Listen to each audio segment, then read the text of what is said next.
Hello and welcome back to another episode of You Want to Do What with Dan and Julie. Today we've got Dr. Vanessa on, who is a psychologist. Hi, Vanessa.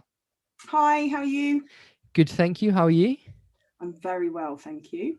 Good. You've had a bit of a lively Thursday. You were saying off air. I have indeed, but nice and calm now to talk to you. So all good. Good stuff. So do you want to tell everyone a little bit about what you actually do, Vanessa? Yeah, so I'm a psychologist, which actually can mean lots of different things. And I suppose hopefully part of this will give me an opportunity, I suppose, to let people understand the breadth of what it could mean if you are a psychologist or if you choose to go into this kind of field. So as a child psychologist, I'm actually a counselling psychologist. There are different types of psychologists. I suppose the most common are either a counselling psychologist, which I am, or a clinical psychologist. And it was probably good at one point if I can explain the difference between the two. Yeah. What is the difference between the two out of interest? Clinical psychology. So clinical psychologist has been around for a very long time, longer than counselling psychology. So generally speaking, the journey to become a clinical psychologist is that you do your psychology degree, and then you apply to become a clinical psychologist. And effectively, that is kind of funded through the NHS. So you have to train generally after you have done some level of kind of assistant psychology role. And then effectively the NHS fund for your training as well as for your clinical placements. Because when you train to be a psychologist, not only are you doing the learning element, you very quickly start doing the kind of the clinical side of things as well. So you'd be working from a clinical psychology point of view within an NHS setting, and you actually continue to be paid for doing that. So as a trainee, you are paid, a trainee clinical psychologist, you are paid to do the work that you are doing on the course and also in the clinical settings that you work in. Counselling psychology, which is not as popular for the fact that you have to fund the whole thing yourself. Wow. So it also has a slightly heavier focus on the therapeutic side of the industry. So as a counselling psychologist, in terms of how my journey into it, I did my BSc psychology at Leeds University. I won't labour. I actually didn't go straight into becoming a psychologist. I actually spent 10 years in marketing, and then went back and did my doctorate to become a psychologist. And that doctorate training, which is effectively the counselling psychology training, is what someone as a clinical psychologist would be doing through the NHS. But you have to fund it yourself. So I went to Regent's College. It was actually a University of Wales doctorate course that was done out of Regent's College in London. And it's a 3-year course. Part of that, again, because very much with the counselling psychology, there is quite a focus on the therapeutic side of things. You yourself have to be in therapy for the whole time. And you also have to accrue 450 therapy hours, i.e. you working as a therapist. You have to accrue 450 hours, which generally, when you're doing that training, you're not paid for. Wow. You're not paid for that. So it is a more costly route to becoming a psychologist. So, and then the difference in terms of what we do, actually, weirdly now, especially since I trained, the jobs, let's say the NHS, they're looking for a psychologist. It generally will be you can either be a counselling psychologist or a clinical psychologist. So there isn't a huge difference these days in terms of the opportunities that it gives you. Sure. So that's quite an interesting move then. So you did 10 years in marketing and then you changed. How did that come about? So I chose to do psychology at uni many moons ago when I was much younger. And I'll be honest with you, at the time, I went to uni where we didn't have to pay for uni. There were no uni fees when I went, which shows how old I am. And I was at a point in my life when you're 16 years old, you've got to choose. I always found this weird. You had to do your UCA form and choose what you wanted to do at the age of 16. And I didn't really know, if I'm honest with you, what I wanted to do then. And I thought, they didn't even have psychology as an A-level at my school that I went to. But I just thought psychology felt like a really interesting topic and thought it would be useful. My printer really randomly has decided to start printing. It's okay, don't worry. They literally have a mind of their own, don't they? They do. You get a fax. Yeah, that's hilarious. So yeah, I chose psychology thinking, well, that, is always going to be helpful to understand people more, whatever it is that I do. Had a great 3 years, really enjoyed it, but literally had no inclination. I think I left uni thinking that to become a psychologist, if I was to become a psychologist, that was me in a lab wearing a white coat, which wasn't very appealing to me. And so I thought I'm going to go into finance. And then I went traveling for a year after university and kind of, I don't know, got a bit more in touch with my creative side and came back and thought, oh, I quite fancy doing something like marketing. And just fell into, I started working in marketing agencies, really fast paced, kind of fun environment to be in your early 20s. But it always felt like, there's my printer again. I actually think it's my husband somewhere else printing stuff out. It was great fun. I learned a lot, and actually, interestingly, I actually love the fact that I did that, because it has given me a load of skills that I use, given the fact that I run my own business. So I've got a lot of kind of skills that I've taken from that to understand how I market myself as a psychologist. Yeah. So I suppose during my time in marketing, I kept kind of looking out for things that maybe I could do to kind of fulfill that, what felt like something I wasn't fulfilling. I did a massage course. I trained to be a masseuse in that time. I think I was always just interested in that kind of mind and body kind of link. Yeah. And then I just thought, I kept coming back to psychology, and I kept going, I'd love to do something with it, and thought that maybe perhaps I could do a short little course and, do some counselling. And then I just started to research it. And actually I thought, no, you know what, I'm going to train to be a psychotherapist. And I found a psychotherapy course. I'm going to turn my printer off. I'm sorry. Hold on one second. That's okay. No problem. I found a psychotherapy course in a college in Roehampton, and I phoned up the university, and you can never get hold of kind of course leaders or anything like that, but I managed to speak to someone and ask them about the course, and they actually asked about my what I'd done before, and I said I'd done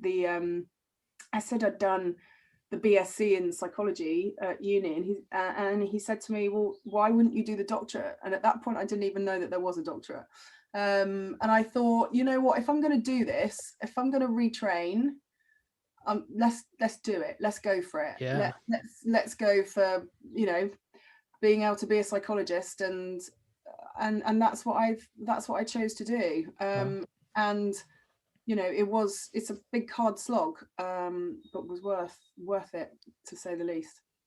So where does psychology sort of fit within the world? Because obviously, like, you have your neuroscience side, which is literally studying the brain and how that works. Yeah. And then you obviously have that like therapy side, which is obviously helping people. Whereas you're sort of like in the middle of understanding how people work, but not, and how people interact with things, but not sort of like the chemical physicsy side of it.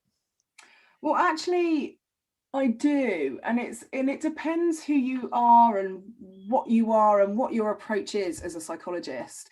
And I think I said at the beginning, being a psychologist can mean so many different things. Some psychologists don't do therapy. Some psychologists do. Some psychologists will use a psychodynamic approach. Some will use predominantly CBT. Every psychologist is different in terms of what they do. For me,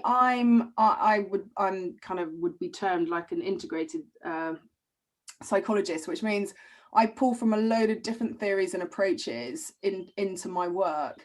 But actually, I'm very science driven. So for me, everything that I do, and actually what the things that I share with clients that I work with, both on a therapeutic level, but also when I'm running workshops, will always have a foundation in science. It's the first thing that I always do. I basically help people understand the very basics of how their mind and brain works. So I do pull a lot on neuroscience and the chemistry and the scientific foundations of our brain, because what I find is if you can explain to someone the why, as in, why are you feeling like this? Why are you behaving like this? Why are you thinking like this? Then it gives them a much greater opportunity to take control of how they're thinking and feeling and what they're doing, and they're more likely to engage with the things that will be more healthy for them to engage with. So, I think for me as an individual, I love science. I like facts. I like to know that, what I'm talking about is embedded in kind of evidence-based facts. And I think also, so me as an individual, but also in terms of my history and the work that I've done a lot of work within military mental health, and they're definitely a group of people that like facts, and they like to know that what you're talking about isn't kind of fluffy, which unfortunately a lot of people, or people can think that psychology or therapy is fluffy, when actually, if you understand the science and the foundations of the mind, it's far from fluffy. It's actually based in chemical evidence and structural evidence of how your body and how your mind is formed. So for me, yes, there are different aspects of psychology, the real neuroscience, which is purely about how the brain and the mind works. What I try to do in my world and in my work is I take that, what could be deemed as complex understanding, make it accessible to people so that they understand it, and enables them to, as I like to call it, keep psychologically fit and well. But actually having the science and the understanding is the real bedrock. It's what motivates people, or to actually do something. If I just tell someone to do a breathing exercise, if I tell them what is actually happening inside of them whilst they're doing that breathing exercise, there is a much greater chance that they will do it. 100%. Well, we actually had a super interesting neuroscientist on, and he was telling us all about how the understanding of the brain is developing rapidly, and we're learning more and more about it as each day goes on now, and how much of what you do is professional development. So how much are you still having to learn these new theories or these new scientific findings? Constantly. It's a constant.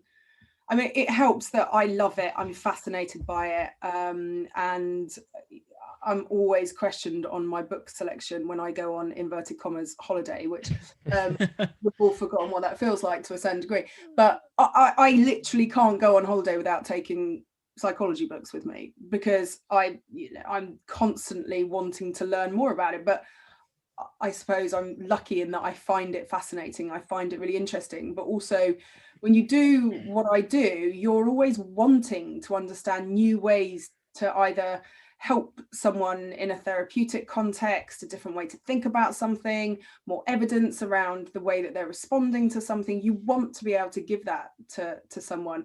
And additionally, constantly trying in workshops that I do with companies and organizations, just anything that helps people understand the brain and their mind more, which will facilitate them wanting to engage with stuff and to question the way that they're thinking or the behaviors that they're doing, to enable them to choose better ways of thinking and better ways of doing things. So it's a constant life of CPD. I actually do say it's a bit of a double-edged sword when you work in something that you love, because you kind of can't put it down.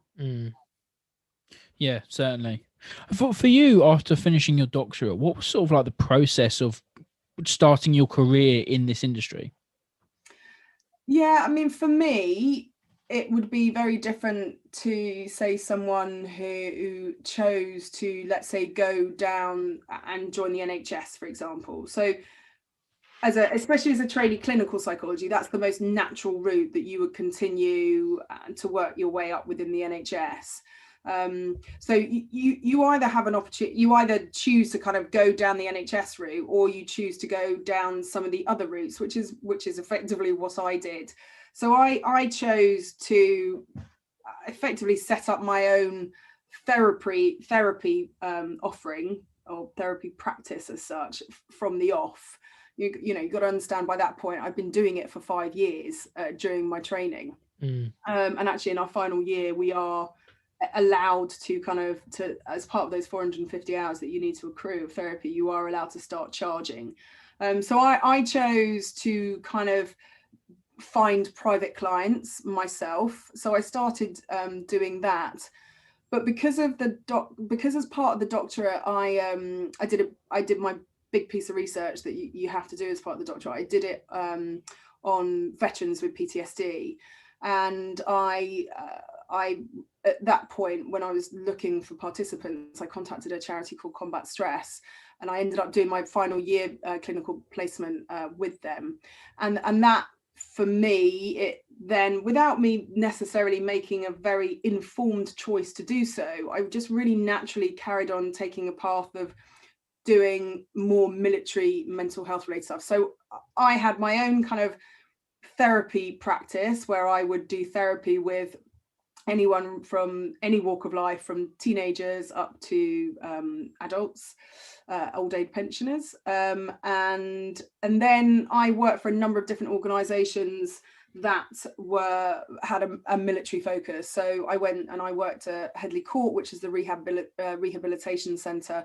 for the MOD during the thick of the Afghan conflict. So I worked on a mental health team there. Then I went back to Combat Stress and worked on their 6-week PTSD course. I then was part of Walking with the Wounded, another charity, as part of their consulting psychologist, as part of their South Pole expedition. And then I went to Help for Heroes, and I was their head of psychological wellbeing at Help for Heroes for about 5 years, until I then left there and set up Mindflex, which is my company that I kind of work out of. It's my company. But then, even when I left Help for Heroes, I then had a contract with the MOD and with the Royal Foundation, as they were at the time, to be the clinical lead on a mental fitness platform for the MOD. So it's super, you've got a really massive interest in the armed forces and helping those guys and girls out. Yeah, I mean, it's I always say this, when I was doing my doctorate and we had to start thinking about what we were going to do our thesis on, someone somewhere said to me, and I wish I could remember who, they said, make sure you do it on a subject that you're passionate about, because there will be blood, sweat and tears, which there definitely was. But my brother was serving in the parachute regiment at the time, and he had been in Afghan, and my sister-in-law was also serving in the army, and she headed up the hospital at Camp Bastion in the thick of it all. And so it just felt like a really natural thing to be the focus of my research. So I suppose that's possibly where, not possibly, it would be the reason behind why I did my thesis.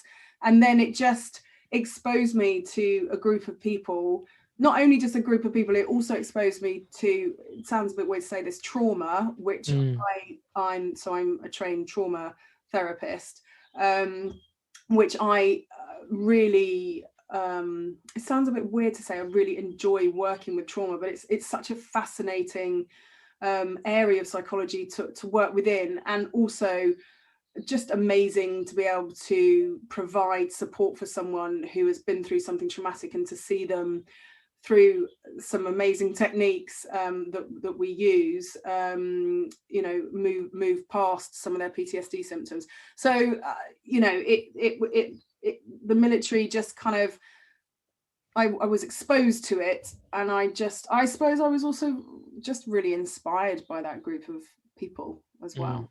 Because you know, the people that go into the armed forces, and you know, especially things like the paras and that kind of elite force, their mental strength must be incredible.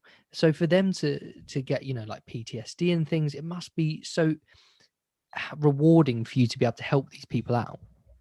Yeah, and that's it. It's an amazing thing to be able to facilitate, you know, and that's what you are. You are a facilitator. That individual has to do the work themselves, but you've got, and I know I've got some techniques and some specific, you know, the you know, the NICE guidelines. It's either trauma focused CBT or it's EMDR, which is what I'm trained in, and it's an unbelievable technique that still sometimes baffles me in terms of how effective it is. And so it's you kind of, sometimes when I watch these documentaries on, you know, on TV, and they're talking to veterans or anyone who's experiencing something traumatic, and for me, I know that they're explaining, or they're sharing PTSD based symptoms. I kind of want to go, oh no, you just need to have some therapy. I mean, don't get me wrong, therapy doesn't necessarily, you know, we can't kind of cure. There isn't such thing as a curing everything, but there are, you know, some people that have never had support and been able to get the right support. You know that there's a good chance that you can help them if they were able to get it. Well, that's one of the things obviously going on at the moment, is obviously mental health has become more and more of a topic that people are being more comfortable about talking about. But there's obviously definitely still a stigma around going to a therapist or seeing someone, a doctor, to help with your mental health. Why do you think that is? And are you seeing the England and the community sort of break down and actually starting to move these barriers where people are becoming more comfortable with it? I mean, there's definitely it's something I'm really passionate about, and I'll explain what I mean by that in terms of the kind of actually trying to get people to think about psychological health, not just about mental ill health.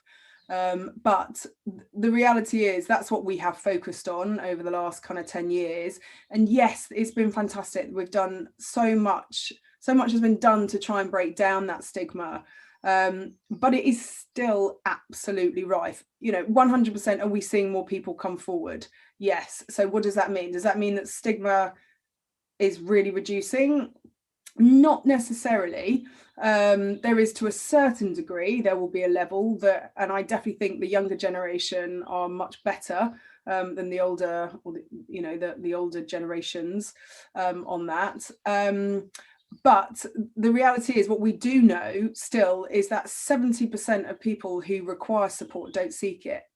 And, you know, stigma in terms of those treatment or help supporting barriers, you know, stigma is still one of the biggest, as well as people not really being able to get access. You know, getting access to therapy through the NHS is a postcode lottery. It depends where you live. You know, some areas it's a 4 to 5 week wait. You know, others it's 9 to 12 months.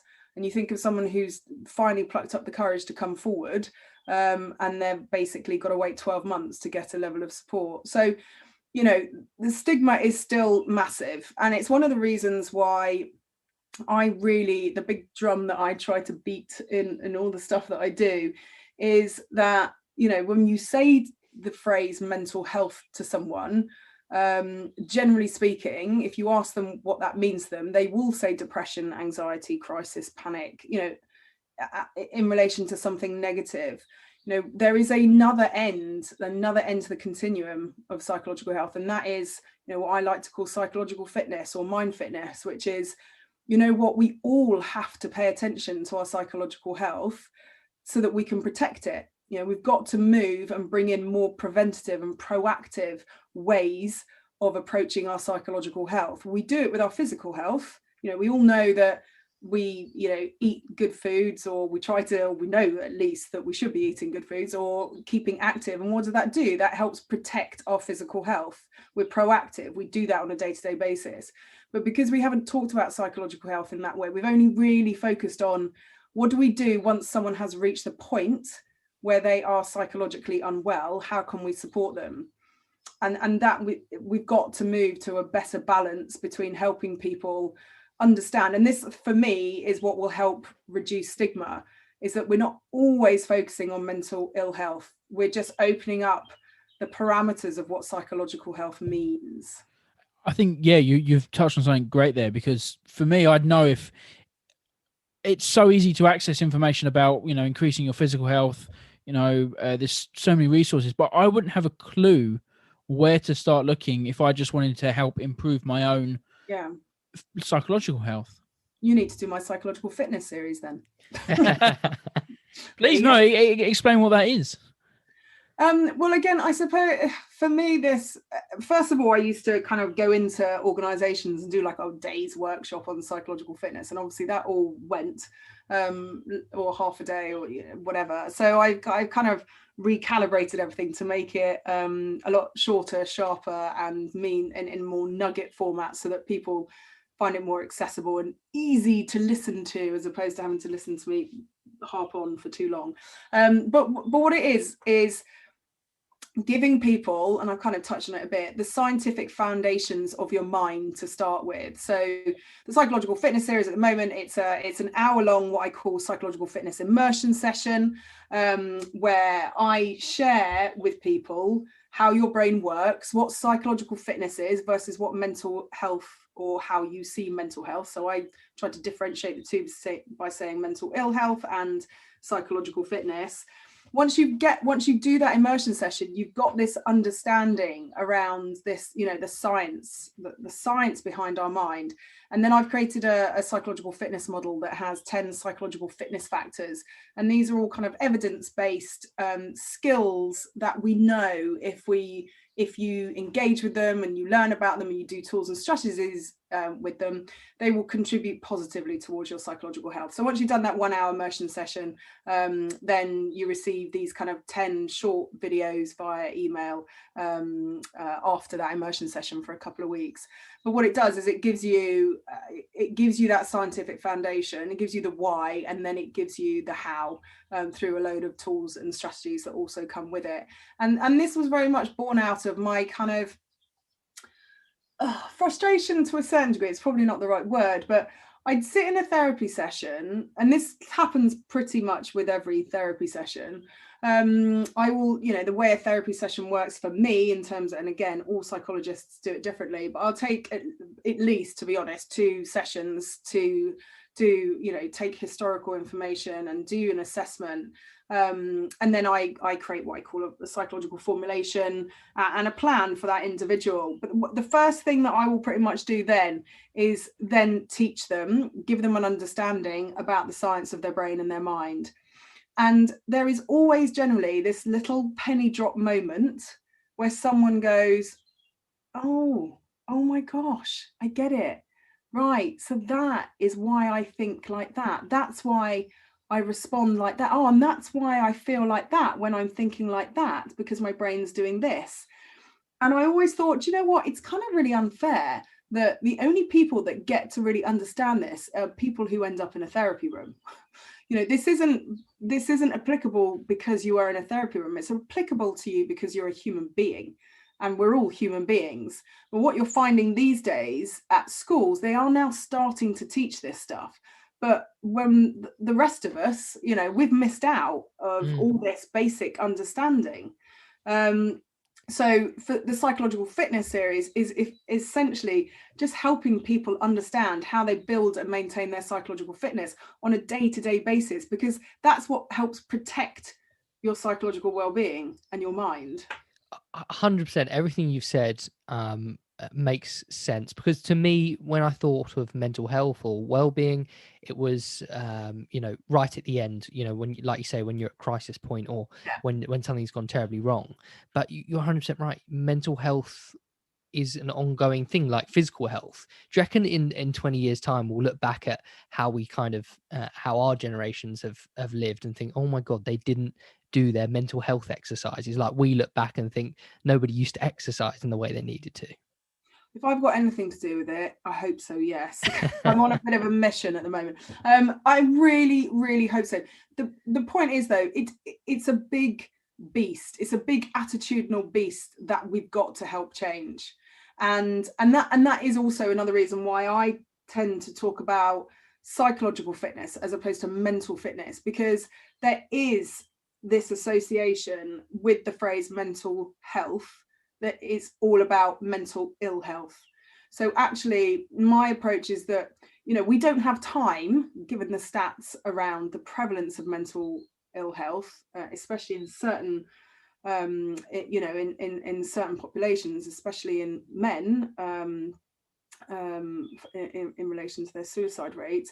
We don't have time to wait for the term mental health to have a different connotation. So that's why I like to use a different one now, so I can try and convince people that, give yourself permission to talk about and to engage with psychological fitness or mind fitness, and it will, in the end, hopefully make people just a bit more open to being comfortable talking about doing things for your mind. And it's not because you are mentally unwell, it's because you're a human being and you do this stuff.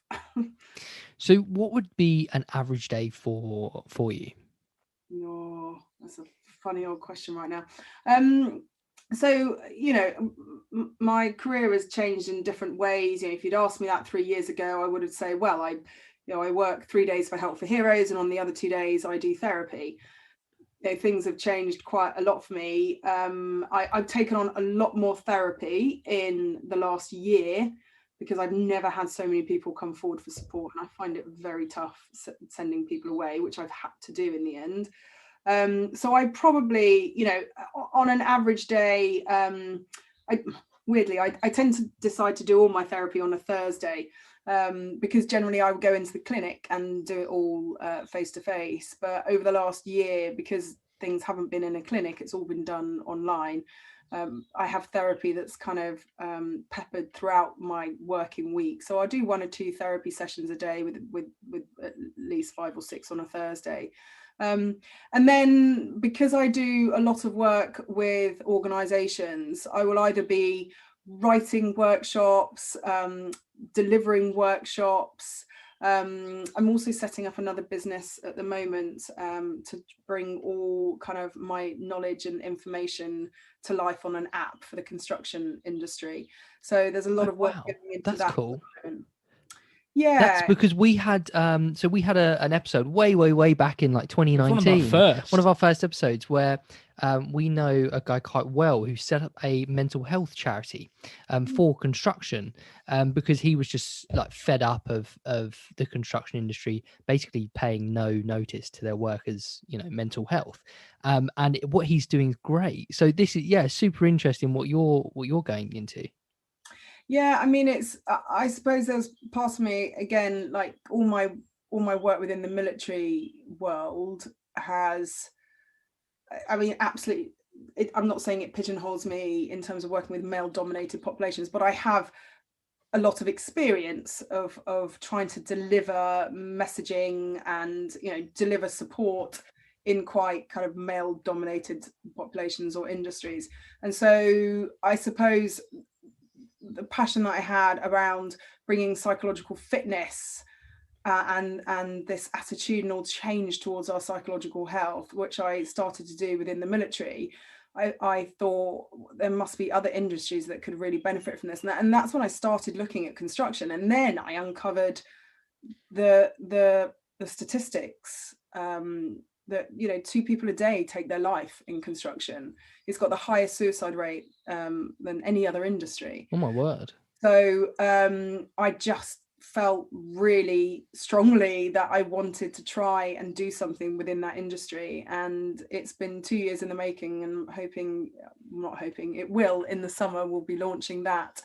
So a lot of time, I suppose what I'm saying to your question is, I don't have a normal day. I'm always doing different things. And I suppose coming back to what I said, I used to be in marketing. There is quite I really enjoy the kind of the business side of things as well. And I enjoy running my own business. I enjoy the corporate side of things. I used to work in marketing, so I was constantly doing pitches and stuff like that. So for me, I like the balance between doing therapy, and I will always do therapy until someone zips my mouth up. And that's the absolute beauty of training in this. It gives you so many different ways to use it. But then I really enjoy doing workshops. Some people don't enjoy doing workshops. It's about what you want to do with the skills and the knowledge that you have. So I have quite a broad, I suppose my days are quite different and broad, as opposed to, it might be if you work in the NHS as a clinical psychologist, you would pretty much predominantly be doing kind of therapy. Yeah. For you, what would be some personality traits that you see in yourself and some of your peers around you that maybe you think are quite not common, but really help you do what you do? Yeah, I mean, it's, I feel like I'm just going to give you the stereotypical things that you would expect me to say. Like, you do have to be warm, you do have to be open, you do have to be a chameleon. And I don't mean that in a negative way that means you're not being authentic. But, I work with from teenage girls and boys up to old age pensioners from every different background. I've worked in so many different types of locations where different types of people will be coming to see you for support. And the most important thing, the best predictor of successful therapy, the research shows us, is what we call the therapeutic alliance, that relationship between the client and the therapist. And to be able to get a therapeutic alliance, you need to be able to speak to someone in their language, and you need to be able, I don't mean in their language as in I can't speak any other language other than English, which really upsets me. I feel very ignorant for that. But I just mean it in terms of, you need to be able to hear them, the way that they talk about things. You need to be able to respond to the teenager slightly different than you would do the military guy or girl or the corporate guy. You have to be a good communicator, which sounds very obvious thing to say, but you need to be able to adapt quite well in relation to who you are sitting in front of, to try and build a level of connection and a level of trust. So you have to be a compassionate person. You have to be a kind person. You need to be non-judgmental, because you're going to hear lots of different things, and your opinion, sometimes you have to push it. Well, you do always have to push it aside. So you have to be quite flexible, quite malleable, I would say. And also, again, depending on what you want to do with it, if you're someone that doesn't feel comfortable standing up on stage and doing presentations, you don't have to be. Whereas actually, if that's the route that you want to take, then there needs to be some traits around having, confidence and self-belief to be able to do that as well. So it does depend on which area that you kind of go into of psychology, really. And for you, what would be some of the biggest positives or opportunities you've had out of this so far? I guess, you've talked about it quite a lot, how much it's so rewarding helping people that are in the armed forces and things like that. Yeah, honestly, I absolutely love what I do. And I have to say, whilst I was training, doing my doctorate, I questioned it over and over again. I really did. I was like, what am I doing? This is so hard. This is so long. But I would never have changed doing this because, like you say, in terms of the things that I've got out of it, the high points. I mean, the military stuff will always remain very, very dear to my heart. Things that I've seen, things that I have heard, which really ground you and make you really kind of appreciate things in your life and to really recognize what certain people go through in life and the ultimate respect that you have for them for doing that. But I suppose for me, it's the breadth of the experiences that I've been able to have, from both very much on the ground therapeutic work and seeing someone flourish and come through, having, first sat in a chair in front of you, just scared to even talk about something, that will always be the most rewarding thing that you can get. But also even just, when I run my psychological fitness workshops that I do for organizations, like ITV and other fantastic organizations who have really adopted and recognize the benefit of investing this into their staff, feedback, even just seeing feedback forms that just go, do you know what? I've never thought about the brain working like that before. That's so helpful. That will make my day. That is just a wonderful feeling that I've helped someone understand their mind and their brain. So it's a really difficult question, because I genuinely I love the fact that I get to read these research papers that tell me these amazing new interesting facts, and I can actually use them in my day-to-day life and in my work. So there's so many fantastic positive elements about it. No, that's good. It's nice. It's always a good feeling to know you've made an impact on someone else with what you're doing. Yeah, I mean, and that's the thing. It's, look, the reality is in life, it's, yes, I'm helping someone else, but again, the research shows that when we help someone else, it makes us feel great. I don't do it for that, but obviously it's a wonderful thing to think that. And again, I like to say it's more to what I facilitate. The other person is always the person that has to do the work, but hopefully I can give them nuggets and things and tools and strategies and different ways of thinking about things, which facilitates a positive change for them. But on the other side of this, what would be some less favourable aspects of this industry? What's the what? Sorry, there. Some less favourable or negative aspects of this industry. Interesting. I mean, I have a lot of people that say to me, I don't know how you do what you do in terms of holding people's narratives, their stories. And some people might find it hard to do that. And sometimes, it is, I suppose the less favorable for me is more around, it's hard to say no when you're at full capacity, when you know that someone needs help. Genuinely, it's, someone else might struggle because you can't do something for them. And I think that's, it's quite an emotive area to work in. Do you know what I mean? Because you're dealing with individuals, as opposed to maybe in some other industries where, in my marketing life, I didn't necessarily have the level, I didn't have the investment mentally or emotionally into maybe some of the products that I was trying to market, versus when I've got someone sitting in front of me telling me about something that's really tough that they've been through. So, it can sometimes take its toll, but, we have to have supervision. So you know, it's important that you have the opportunity to process some of the stuff that you do here and what you hold.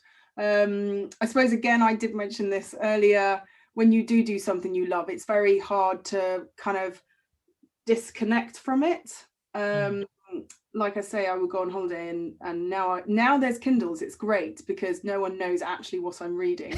So I can get away with it, whereas before I used to pack about like 8 books, you know, one with entitled Trauma, which doesn't look as, you know, kind of holiday reading as other things. The other, I can't think, this bad. Is this bad? I can't really think. No, because if you love your job, then you know, plenty of people that we've had on that love their job genuinely find it difficult to find a negative aspect. Yeah. I am struggling. That's fine. But we again, we like to talk about average salaries and see if you would agree with the figures that we find, basically. So apparently for a psychologist, the average figure in the UK is between 40 to 50,000. Now, does that sound right to you? Yeah, I mean, that's what you would, and again, it depends where you go. I mean, that will be generally kind of on a kind of an NHS based salary. So an experienced, you know, not a consultant level, but an experienced psychologist, once you're really embedded into the world, yeah, is between about 40 and 60,000. But you know, if you work for a private practice, you know, that could be very different. And for anyone listening thinking, do you know, I'd love to go into this, and how can they stand out in an interview process to when they apply for these kind of jobs? The thing that, once they're trained, do you mean? Once they're trained, yeah. How can they, and they go out to the big worldwide of work? How can they stand out? I mean, again, I think it's just important that you can show a level of variety, different settings, different types of clients that you work with. You know, there people go down different routes. They might specialize in specific areas like eating disorders or addiction or something like that. But a lot of people, employers, want to know that you have a level of flexibility with you. That means that, you know, whoever walks through the door, you will have the capability to be able to work with them. My doctorate was actually quite, the training in terms of the approach was very existential and psychodynamic. But what I learned quite quickly is that from a mainstream perspective, if you have no CBT training, you're going to struggle. So I did extra CBT training, for example, and I could not just use CBT. I like to pull from different approaches.